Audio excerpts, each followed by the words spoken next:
This is from a piece called Passing. Dear Mabel, there you go, passing again. I found an image of you in a canoe with Alec, you in front, he behind, on Brastor Lake near your home in Benbria at Baddock, Nova Scotia. Now, they say that sound carries especially well over water, but I still don't think that's going to help you hear or lip read Alec from behind you.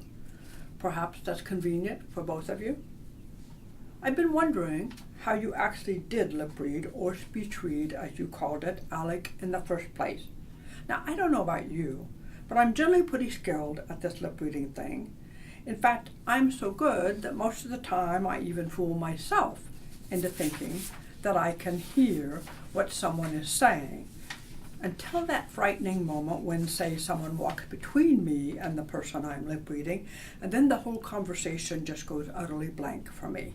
It's like someone bumped the Etch-a-Sketch drawing I had going and sent me right back to the empty gray screen. But I have skills. I pass pretty well. I've been going to my department's faculty meetings for 15 years now and getting through them without a captioner or an interpreter. Now, there are reasons I've made for that choice for these particular meetings, even though I use a captioner in all of my classrooms and at many other university committee meetings these days. But that's another letter for another day.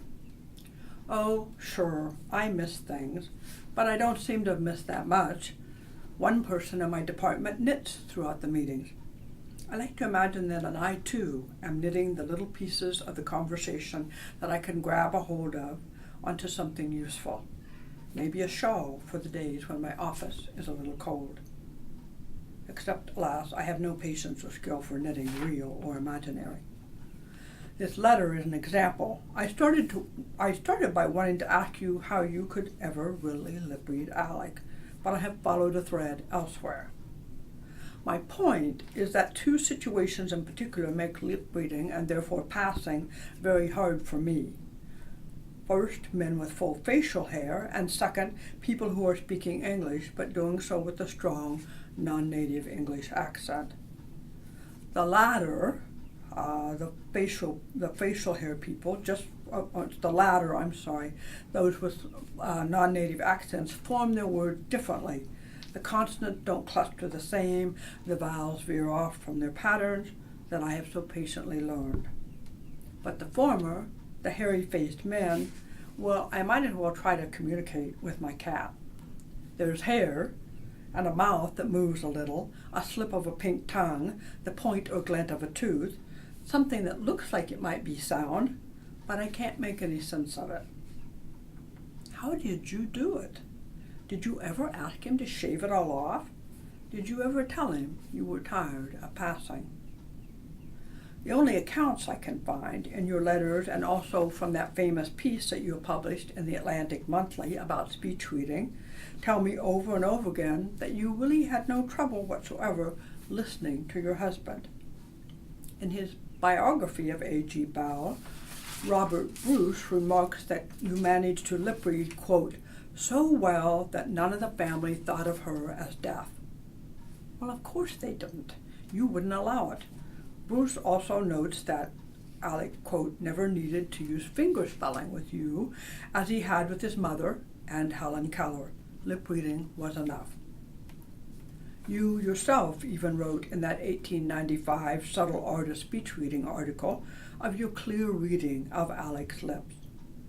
It is no uncommon occurrence for my husband to talk to me, perhaps for an hour at a time, of something in which he is interested. It may be on the latest geographical discoveries, Sir Robert Ball's story of the sun, the latest news from the Chinese War, some abstruse scientific problem on gravitation, anything and everything. Very rarely do I have to ask him to repeat. Well, I have to tell you that if he talked to me for, quote, an hour at a time, I don't think I'd ask him to repeat much either. But aside from that, I still doubt you here. I need more context for this passing, listening, lip reading thing you did, Mabel, especially with Alec. Did you only row the boat and look out on your private water world in outings like the one here? In a 1906 letter to a friend, you agreed with Helen Keller about which was worse, deafness or blindness, and you claimed that, "I have always declared that I would sooner be blind than deaf. The blind, through their ability to hear, are able to be the center of everything, whereas it is extremely difficult for a deaf person to be kept or to keep himself in close touch with the intimate family life going on around him." From a letter dated 15th March 1906.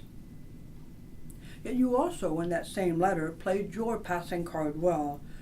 You wrote, "From the power of speech reading, I have been able to overcome much of the difficulty, and I am, I believe, nearly as much the center of my home as any hearing mother can be." That's from the 15th of March, 1906. As any hearing mother can be. And yes, I understand all too intensely the deaf person's position of always but always being stuck in that unequal comparative script. But what then of any hearing wife? You do not look at much in the center in this rowboat. You wanted and you worked very hard to pass. Bell's biographer, Robert Bruce, notes that not only did you have to contend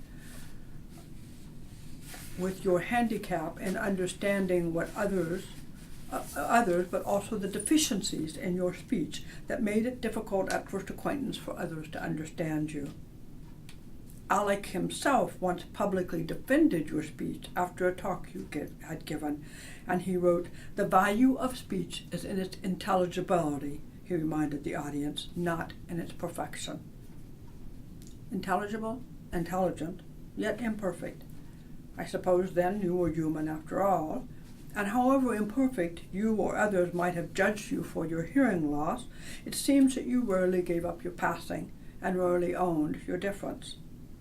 Waite's biography of your romance with Alexander Graham Bell, called Make a Joyful Sound, records that only near the end of your life did you really offer, quote, "a glimpse into the lifelong struggle behind you," in a letter that you wrote to your niece, Helen Bell.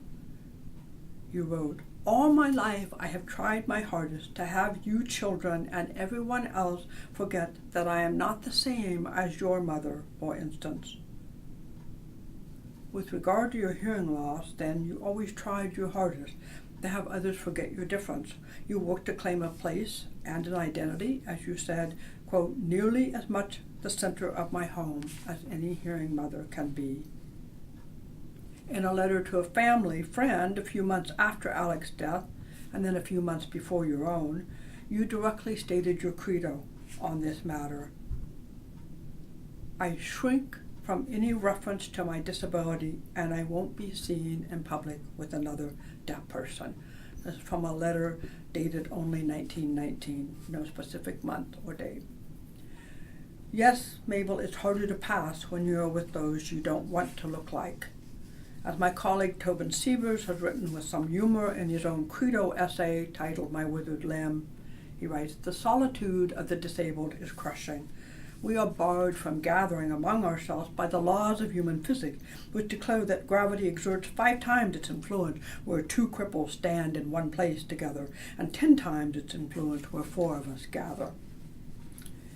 Given the gravity, then, of your own desire to pass and shrink, I wonder then, Mabel, whether you would have been seen with me.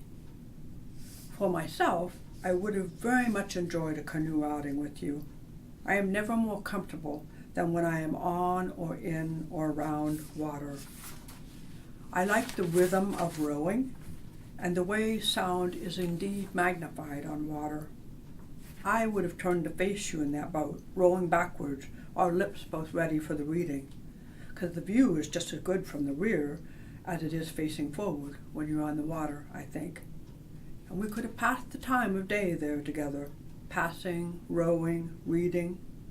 Yours in passing, BJB.